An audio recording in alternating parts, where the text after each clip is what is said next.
Looks like a lambda. All right. I tend to make these with a little bit of a top, just to give it a little flourish. I used to work with a Hebrew teacher who was a calligrapher on the side and a scribe at heart. So he liked all these little extra turns and twists, but it does give a little more flourish to the word. Now the gimel is a G, and note what else we got in it. What do we call that little dot? Not just dagish, but yea, dagish, lane. Good. Okay, so we can add this to our list. We now have two letters that can take a dagish lane, Beith and, what do we call this one? Gimel, or G. Okay. Now the dot, by the way, goes here. Okay. You got to not only learn what letters can take a dot or a dagish lane, but you have to learn where to put the dot. Don't put the dot right between the guy's legs. Okay. Put it right here.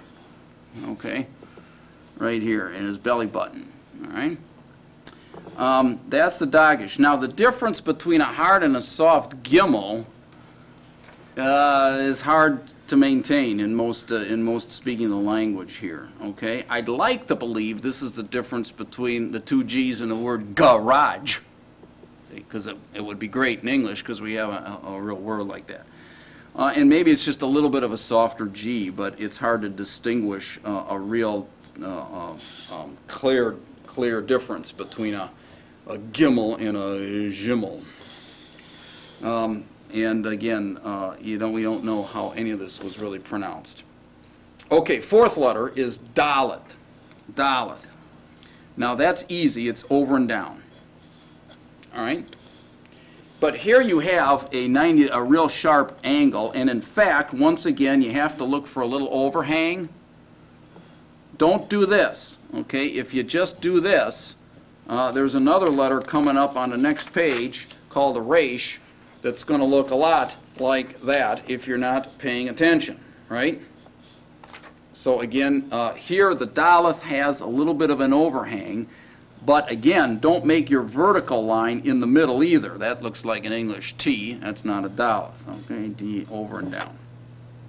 Now the daleth also has a dagish line in it, so we can add that one to our list. We've had 3 in a row. Isn't this exciting? A Beith, Gimel, Daleth, or D. Here we probably have a distinction as well. The hard Daleth is really a D sound. The soft Daleth is the voiced TH sound. Ugh. Ugh. Put your tongue behind your teeth and go ugh. See? Do you know, in English we have 2 TH sounds.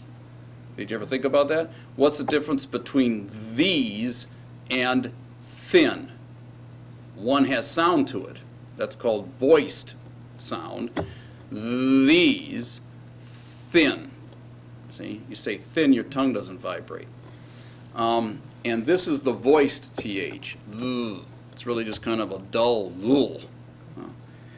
And again, you'd get that dull sound after a vowel, not after a consonant. So when you start a word, it's got the hard D, nice D, dental sound. Okay, let's recite. The first 4 letters here are easy. Aleph, Beith, Gimel, Daleth. Good. Now here's what the pilgrims say when they crest the Mount of Olives and see the holy city. Hey, wow, Zion. Got it? Hey, wow, Zion. All right, be not deceived. This is not the word for Zion. It's spelled completely differently, but it may help you remember these letters. Hey is the H sound, okay?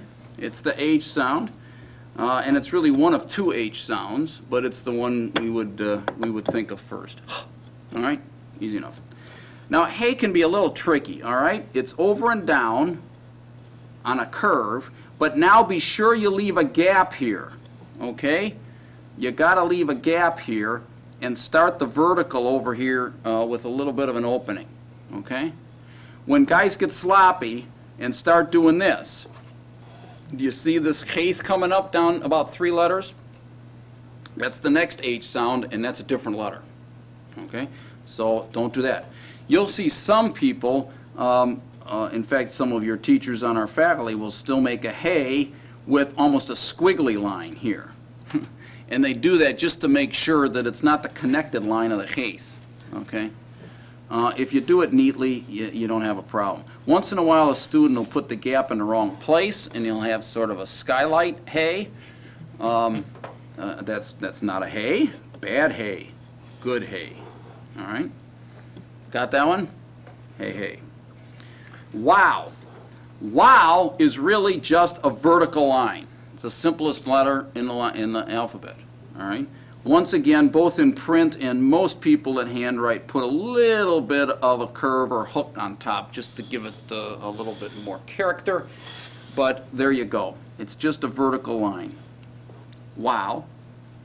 And Zion is similar in that it's a vertical line with a roof on top, a short diagonal top piece.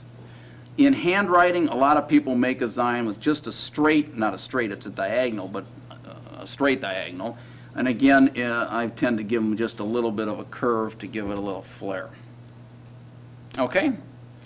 And that's W and Z. All right, what Z is doing up here, ask the Greeks and the Phoenicians. Let's do all of them so far. Aleph, Beth, Gimel, Daleth, Hey, Wow, Zion. Now you get the two very hard consonants, Cheth and Taith. This is a hard H sound that's really kind of a throaty CH, and a hard T sound that's really made with very much more your tongue at the top of your mouth than behind your teeth where we're used to making a T, right? T, kind of up, it goes way up top. I don't think English speakers can really do this right, okay? But they're marked as an H and a T with a dot under them. You'll see again that the transcription marks are really just sort of artificial to try to indicate a sound that roughly corresponds to things in English. Now the Cheth is over and down. This looks a lot like a hey. We were just talking about that, except that here these lines connect and you really have more of a doorway look, right? So it's over and down, and then finish it off connected. Cheth. That's pretty easy. By the way,